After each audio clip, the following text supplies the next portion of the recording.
اعوذ باللہ من الشیطان الرجیم بسم اللہ الرحمن الرحیم۔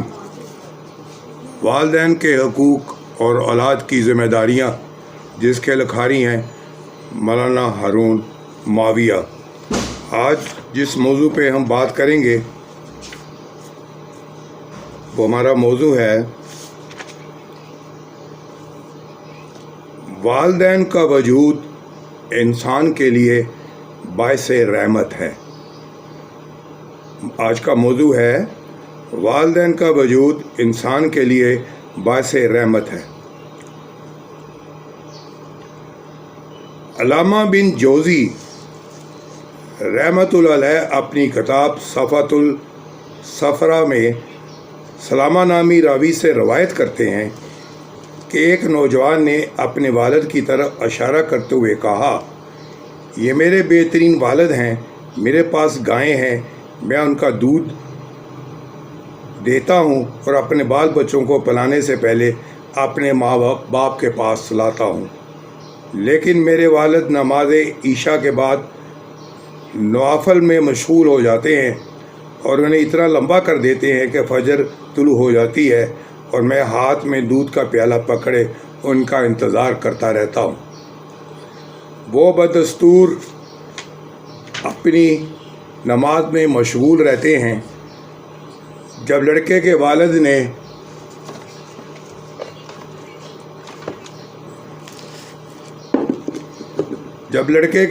نے اس کا تذکرہ کیا گیا تو اس نے اپنی بیٹی کی تعریف کی اور کہا کہ میں ایسا کرنے کی وجہ بھی بیان کر دوں۔ بات دراصل یہ ہے کہ جب میں نماز قرآن پڑھنا شروع کر دیتا ہوں تو میرے دل کو ایسی دلچسپی ہو جاتی ہے کہ میں سب کچھ بھول جاتا ہوں۔ سلامہ راوی کہتے ہیں کہ میں نے اس واقعے کا تذکرہ عبداللہ بن مرزوق سے کیا تو انہوں نے کہا، اسی قسم کے لوگ ہی وجہ سے اہل یمن امن و عافیت میں ہیں۔ راوی کہتے ہیں کہ میں نے ان کا ذکر سفیان بن عینیہ رحمۃ اللہ علیہ سے کیا تو انہوں نے فرمایا، ایسے نیک اور تقوی شعار لوگ کی برکت ہی سے زمین بڑی بڑی مصیبتوں اور آفات سے محفوظ ہوتی ہے۔ باحوالہ بصفۃ الصلاۃ۔ انسان پر والدین کی اطاعت اور رعایت ہر حال میں لازم ہے۔ شرط یہ ہے کہ ان کی اطاعت اللہ کے حکم کے خلاف نہ ہو۔ اس بارے میں بھی اللہ کا حکم یہ ہے کہ مشرک والدین کے ساتھ بھی نیک سلوک کرو اور برائی سے پیش آؤ۔ چنانچہ اللہ تعالیٰ سورۃ عنکبوت میں فرماتا ہے، جس کا ترجمہ یہ ہے، اور ہم نے انسان کو اپنے والدین کے ساتھ حسن سلوک کا حکم دیا ہے اور یہ بھی کہہ دیا کہ اگر وہ تجھ پر زور ڈالے تو میرے ساتھ کسی ایسے معبود کو شریک ٹھہرائیں جس کا تجھے علم نہیں تو تو ان کی اطاعت نہ کرنا۔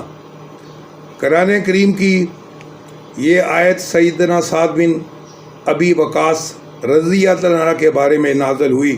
وہ 18-19 سال کے تھے کہ انہوں نے اسلام قبول کر لیا۔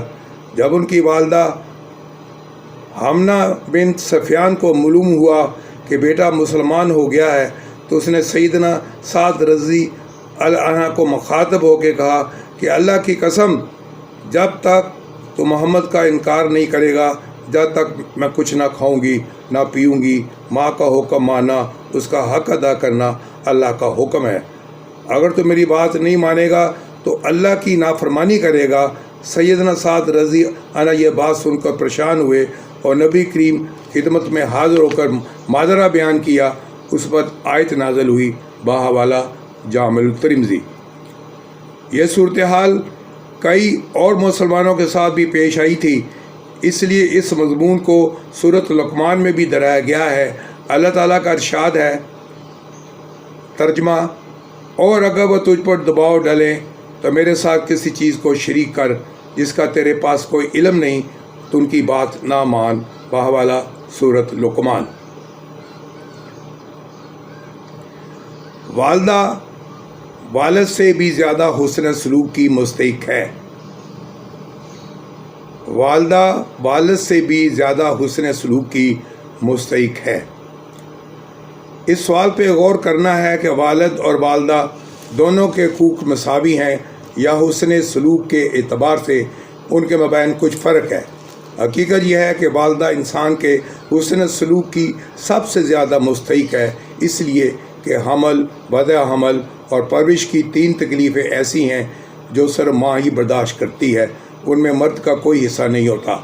سورۃ اعراف میں یہ حقیقت یوں واضح کی گئی ہے، اور ہم نے انسان کو اس کے ماں باپ کے ساتھ نیک سلوک کرنے کا حکم دیا ہے۔ اس کی ماں نے اسے تکلیف جھیل کر پیٹ میں رکھا اور بڑی مشقت سے اسے جنا۔ اس کے حمل، اس کا دودھ چھڑانے کا زمانہ 30 مہینے کا ہے، یہاں تک کہ جب اپنی کمال قوت کے زمانے کو اور 40 سال کی عمر کو پہنچا تو کہنے لگا، اے میرے رب، مجھے توفیق دے کہ میں تیری نعمتوں کا شکر ادا کروں جو تو نے مجھے اور میرے والدین کو عطا فرمائی۔ باہ والا سورۃ اعراف۔ مطلب یہ کہ اللہ تعالیٰ نے ماں کی احسان مندی کا ذکر اپنی احسان پذیری کے ساتھ کیا ہے۔ والدہ ماں کے بلند مقام کا بخوبی پتہ اس حدیث سے چلتا ہے۔ سیدنا ابو ہریرہ رضی اللہ عنہ سے روایت ہے کہ ایک شخص نے نبی کریم صلی اللہ علیہ وسلم سے دریافت کیا کہ میرے حسن سلوک کا سب سے زیادہ حقدار کون ہے؟